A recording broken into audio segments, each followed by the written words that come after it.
امریکی صدر ٹرمپ نے ایران کو $300 ملین دینے کی خبر جھوٹی قرار دے دی۔ ڈیموکریٹس پر خبر پھیلانے کا الزام عائد کر دیا۔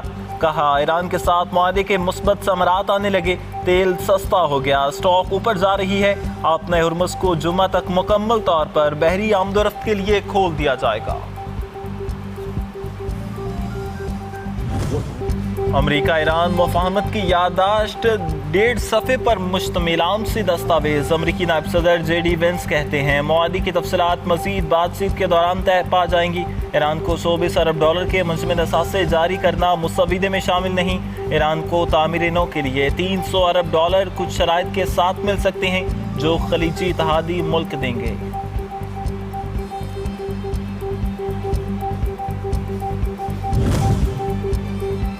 امریکی عزم کو جانچنے کے لیے مفاہمتی یادداشت پر دستخط کیے۔ ایران کے صدر مسعود پزشکیان کا ٹویٹ، لکھا مفاہمتی یادداشت جنگ کے خاتمے اور باضابطہ مذاکرات کے آغاز کی جانب اہم قدم۔ ایران تمام ممکنہ حالات اور آپشنز کے لیے تیار۔ تمام شقوں پر عمل درآمد ہو جائے تو یہ ہمارے لیے قابل فخر دستاویز ہوگی۔ امریکی ناکہ بندی خاتمے کے بعد ہرمز سے بحری جہازوں کی بلا روک ٹوک آمد و رفت جاری۔ 5 ایرانی جہاز گزر گئے، 3 آئل ٹینکر اور 2 سامان بردار جہاز شامل۔ ایرانی مسلح افواج پہلے سے بھی زیادہ چوکس۔ معاہدے یا مفاہمتی یادداشت کی خلاف ورزی کی گئی تو معاہدے سے پہلے والی حالت میں واپس لے جائیں گے۔ ترجمان ایرانی فوج کا 2 ٹوک پیغام، کہا معاہدے کے عرصے میں دفاعی صلاحیتوں میں مزید اضافہ کریں گے۔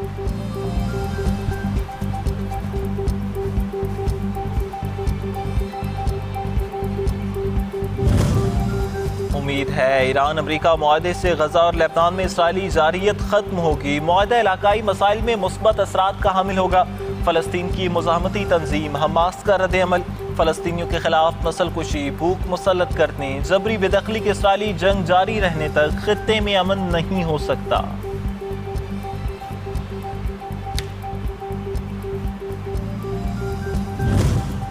ایران پر امریکہ اور اسرائیل کے حملوں کے پہلے دن میناب کے پرائمری اسکول میں شہید ہونے والے 152 افراد کی شناخت کر لی گئی۔ طلبات کی عمریں 6 سے 13 سال کے درمیان، شہداء میں 26 اساتذہ بھی شامل۔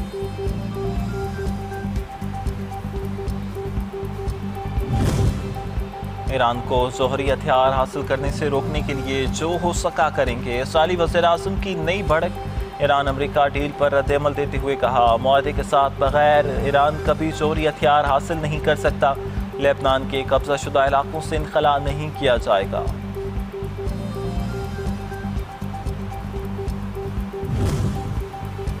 اسرائیل کا لبنان کے قبضے میں لیے گئے علاقوں سے دستبردار ہونے سے انکار۔ اسرائیلی قومی سلامتی کے وزیر بن گوئر نے ایران امریکہ معاہدے کی مذمت کرتے ہوئے کہا ٹرمپ کا معاہدہ ہمیں پابند نہیں کرتا، ہم اس معاہدے میں پارٹی نہیں ہیں۔ اسرائیلی وزیر دفاع اسرائیل کارٹز کہتے ہیں اگر ایران نے اسرائیل پر حملے کیے تو اسرائیل جواب دے گا۔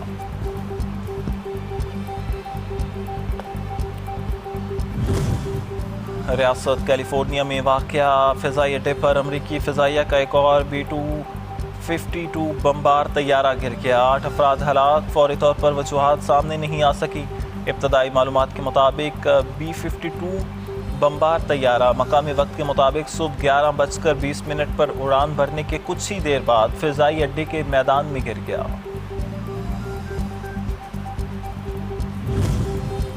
ایران امریکہ معاہدے کے وفاقی بجٹ پر مثبت اثرات مرتب ہوں گے۔ وزیر خزانہ کہتے ہیں پاکستان مزید عالمی بانڈز کے اجرا کا خواہ۔ جنگ کے دوران توانائی کے بنیادی ڈھانچے کو نقصان پہنچا، سپلائی چینز کی مکمل بحالی میں وقت لگے گا۔ حکومت کرپٹو کرنسی، آٹومائنائزیشن اور ڈیجیٹل اثاثہ ایکسچینج کو پہلے ریگولیٹ کرے گی، اس کے بعد ٹیکس عائد کرنے پر غور کیا جائے گا۔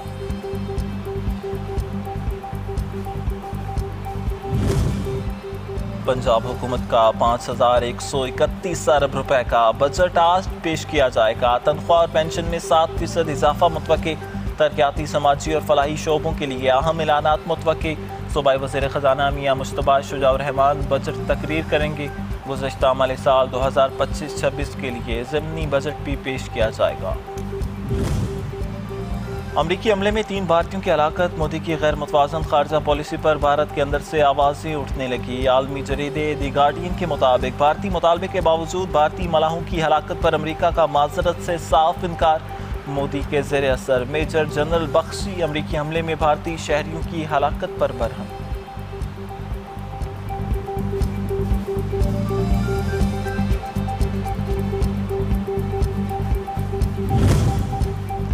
مودی سرکار کا مذہبی تعصب اور نفرت کا بیج پورے بھارت کو اپنی لپیٹ میں لینے لگا۔ منی پور کے بعد ایک اور بھارتی ریاست میں فسادات پھوٹ پڑے۔ دی انڈین ایکسپریس کے مطابق ریاست اتراکھنڈ کے ضلع میں پانی کے معاملے پر شروع ہونے والا جھگڑا فرقہ وارانہ شکل اختیار کر گیا۔ 1 قتل، 3 زخمی، 4 گرفتار، حالات کشیدہ۔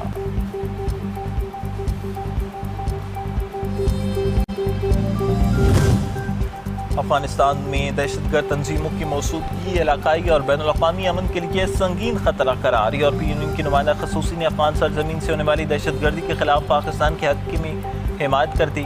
روس، چین اور امریکہ بھی افغان سرزمین سے دہشت گردی کے خدشات کا اظہار کر چکے۔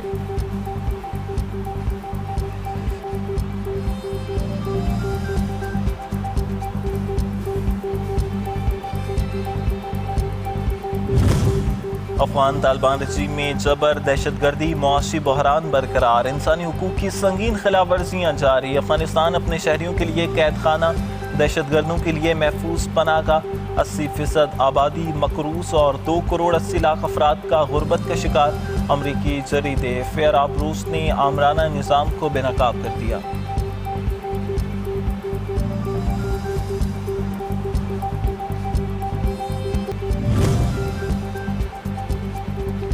SAFC کی مؤثر سہولت کاری، پاکستان میں صنعتی بحالی اور پیداواری شعبے میں نمایاں پیش رفت۔ خوشاب کے سائفر سوڈائش منصوبے کے لیے پانی کی فراہمی کی اہم رکاوٹ دور۔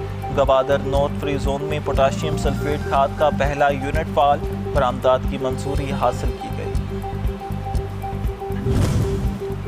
نئے اسلامی سال کے آغاز کے ساتھ ہی غلاف کعبہ کو تبدیل کر دیا گیا۔ مسجد الحرام میں غلاف کعبہ کی تبدیلی کے روحانی مناظر نے عالم اسلام کے دل مول لیے۔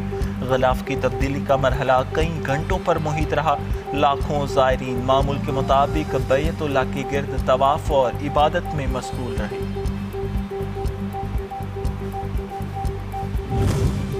وفاقی دارالحکومت اور گردنواں میں مطلع جزوی آبارآلود، بادلوں اور سورج کی آنکھ مچولی جاری۔ ہلکی ٹھنڈی ہوا چلنے سے موسم بہتر ہو گیا، گرمی کی شدت میں کمی۔ محکمہ موسمیات کی 24 جون تک ملک کے مختلف علاقوں میں کہیں ہلکی تو کہیں طوفان بارش کا امکان۔